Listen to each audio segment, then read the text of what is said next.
Peserta didik TK RA Sultan Suryansah yang berada di Komplek Masjid Sultan Suryansah di Jalan Kuin Utara, Banjarmasin Utara dengan riang gembira menerima kedatangan rombongan Forum Group Discussion BPD 8 jelang tengah hari Selasa 25 Februari 2025. Kegembiraan mereka karena telah mendapat makanan bergizi gratis untuk pertama kalinya. Makanan bergizi gratis ini disalurkan unit penerima zakat Bangkalsel sebagai bentuk dukungan terhadap program pemerintah pusat.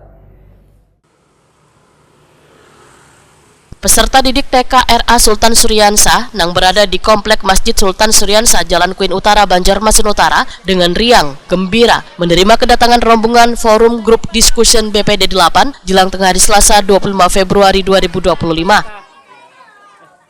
Kegembiraan mereka karena telah mendapat makanan bergizi gratis untuk pertama kalinya. Makanan bergizi gratis ini disalurkan unit penerima zakat Bangkalsel sebagai bentuk dukungan terhadap program pemerintah pusat. Makanan yang dibagikan per box berisikan nasi wan lauk pauk, susu, serta cemilan. Masita, salah seorang guru Waitakwani Prima TV, di sela-sela membagikan box makanan menyatakan sekolahnya baru pertama kali mendapatkan makanan bergizi gratis.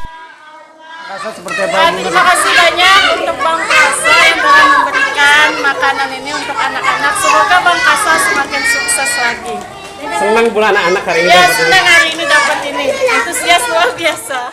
Mereka berdoa bersama sebelum menikmati makanan agar rezeki yang didapatkan memberikan manfaat wan kesehatan.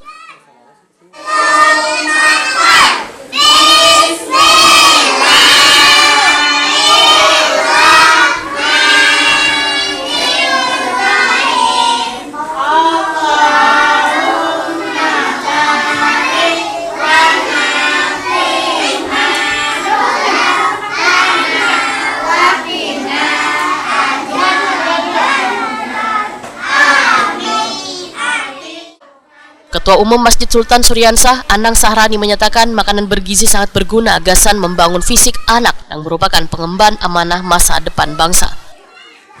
Jadi kehadiran pemerintah ataupun pihak-pihak yang mendukung makanan bergizi ini sangat kita apresiasi.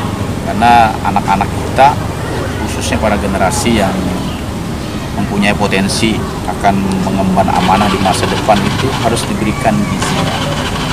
Tapi sesuai dengan standar dan juga komponen yang memang sudah direkomendasi oleh pihak terkait yang bagaimana mereka mengukur menu yang telah ditetapkan.